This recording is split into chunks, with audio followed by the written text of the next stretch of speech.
Rồi mà video ở miền đâu ơi.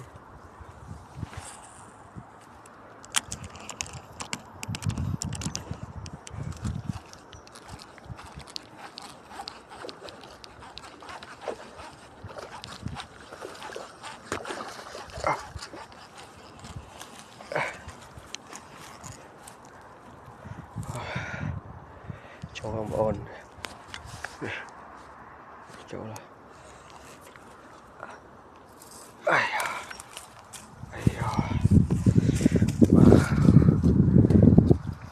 cho ông ôn cái hai đi thòng mà ôn ơi casting tham mây ông ôn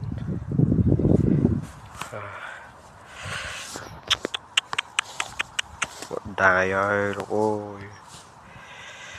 oh my god này thòng ông ôn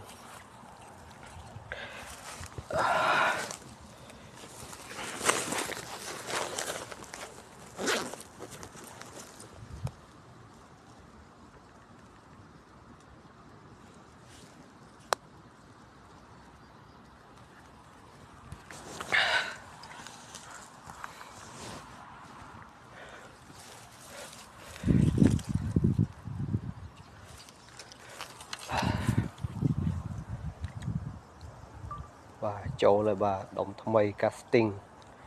chỗ phê sữa đi chỗ lạc lô đang muốn thòng mà ồ